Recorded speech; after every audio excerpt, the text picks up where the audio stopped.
Hey everybody, it is your suburban garden permaculture style guy, and we're coming to you on a cold, wet, rainy day in DFW. And yeah, it's in the 30s. So we're in the heat of the day right now, just 3:45 p.m. You can tell there's a lot of cars going by, people coming home from work and everything. It is New Year's Eve. New Year's Eve, everyone. Happy New Year's to everybody. We'll see this year behind us soon. And it's in the 30s. Okay, now I picked this up and it said 35, but my hands actually warmed it up a little bit. So I think it's like 38 now just because I was holding it. Maybe 37. So it was, I think it was 35. And again, it's 3:45 in the afternoon. It's the heat of the day. So it's been cold today. And what I wanted to show you was a couple of things. One of the things I haven't done or talked about since I started my channel like 5 years ago, so I don't think anybody's looked back on old videos, is why did I build all those boxes originally for all these trees and everything, and did things where I made mounds to get things up off the ground. Well, the rain proves the reason why. This clay soil just holds water, and you can see it's puddling. It's just been sprinkling all day. Look, it's not it hasn't poured rain and this is just pulled up. This is just how it does. I'm gonna walk out in it. Woo! Yeah, it's just sprinkling. But you can see it pools almost immediately. Even in that sandy area, the sand can absorb it, but the clay under it can't.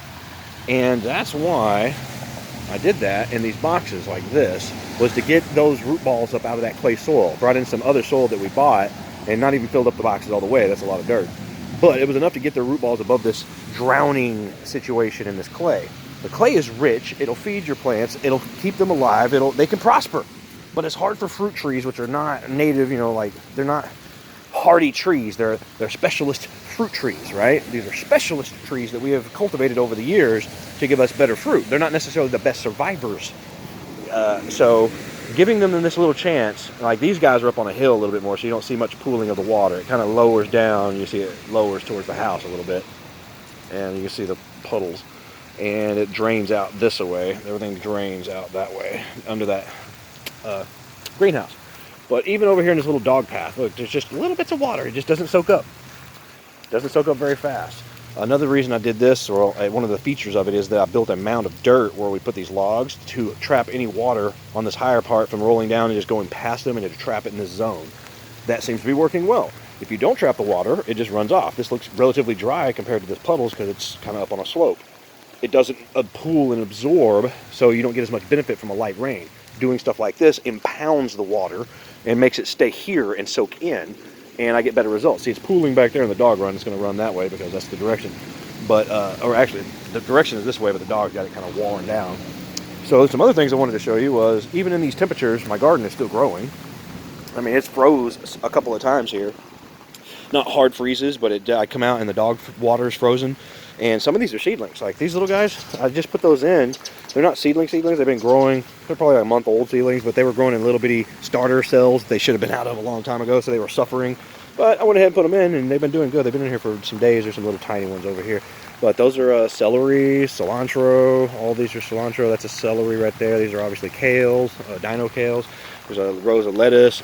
Even these little seedling looking guys don't look damaged or anything by the cold.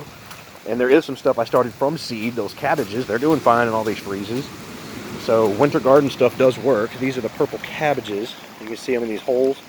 I mean, right there and right there. And, they started from seed in these holes a month ago. They're slow getting going because of the weather, but they're going to turn into cabbages. They can do with the cold, no problem. A lot of this stuff can deal with a lot more cold than, well, I don't know. Before I say something bold, maybe I'm going to remember that it doesn't get that cold here.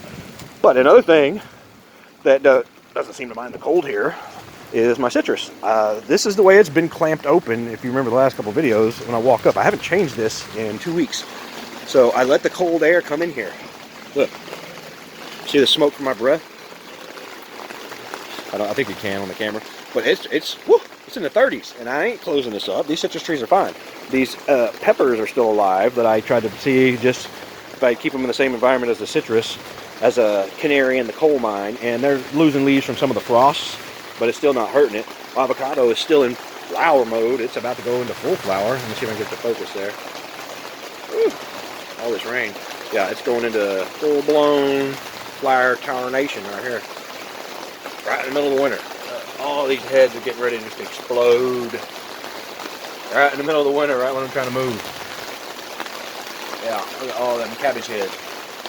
So, yeah, it's cold enough to make frost and on my breath, and I don't close up the citrus. Citrus does these varieties that I guess somewhat cold hardy. They do fine here. I do have some sort of a leak. I see water dripping in up here. I'm not worried about it. This is this thing's second season, and I don't expect it to make it past this season, so I'm not even really caring. There's a hole in the back. I ain't even patching it. There's some holes over there. I ain't too worried about it. It was just to keep the frost off these trees. That was my purpose. We've eaten all the fruit off of the mijo, and it was delicious. The juice is delicious. The rind is bitter. This is what we discovered. We've eaten our second one of these today. These things are amazing. The pecan, guys, these are good. Okay, you can eat the rind and everything. When you eat it, like on these, we have to spit a wad out of the white stuff after you eat it because it's bitter. But the juice is so candy sweet, and it has more of a mandarin cutie flavor. This one has more of an orange and mandarin flavor. Okay, so it's like a big orange, but it's got a little bit more sweetness than that. It's hard to describe, but it's not as mandarin-y. It's more orangey. Here's the one we just pulled off. Look at their guts came out of it. And I'll tell you what, the rind and everything was sweet, and it was so good. Oh my gosh, this is probably one of the biggest ones. And these are good-sized fruit. And this is the pecan. I'm so happy about this. Oh yeah, I even found a label for you guys. Look at there.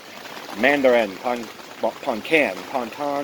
can, and go on Google, and it's spelled even more ways than that. Okay, it's a really big guy. This dude's gonna do real good for me. Yay! I'm stoked about that. The oranges, still haven't harvested one of the oranges yet. We're still holding off. We're gonna go through the pecans, and then we're gonna go through the oranges, I think. I don't know, some of the oranges are ready, so I might start pulling those one at a time, but we're eating them like one a day. Yeah, so, whew. Look at all these. Even in the frost, my plants are not trying to hear it down here in DFW. Again, looking out an open door. Ain't nothing being kept warm in here at all. My hands are freezing right now. And this guy's in full flower, by the way. I don't know if y'all can. I just stepped in some water. Ugh, I got on flip-flops and socks. We don't get too much cold and wet in Texas, so I don't know how to deal with it. I'm just out here in flip-flops. That guy ain't got no sense.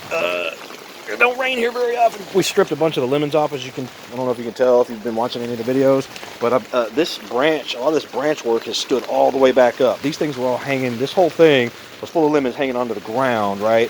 They were all on the ground down up in here. Now they all lifted back up since I've harvested off all the lemons. I'm trying to get them to stand back up a little bit, but they're still gonna droop. All that stuff is pop up, it's hitting this now. Those were all on the ground with lemons on the tips. Now they're all popping back up, so that's cool. So anyway, just wanted to show you black gumbo clay. I'll tell you this, it is some fertile soil. It's just not very porous. And so making raised beds in clay works. And then these guys, there's nothing under them. They can root into the clay if they want to. But I know for sure water's gonna drain through this box, hit this clay, and pour out. That means I'm keeping air in the root ball. Not in the clay, it would be a muck ball, right? It'd be that. There's no air in there. That's starvation of air. You're gonna suffocate if you're a root. In this, it's flowing right through and coming out, and air comes behind. When water goes through something, air has to come behind it. So you're literally oxygenating and aerating the soil as that happens. So that's fine. Woo, it's cold. I'm gonna go in, you guys. I just wanted to show y'all a quick video. It's just so rare we get rain and cold. Still blowing smoke out. And again, clay soil. And that's about how much it's rained. There you go. Over the last 2 days. Yeah, looking kind of crazy. All right, I never get on the camera, so let's get on the camera a little bit. Got my matching outfit. They were gifts. I like them. All right, everything's looking good otherwise, and we're getting ready to get out of here. Whew. Look at that. That's a mess, ain't it? All right, we'll holler at y'all soon.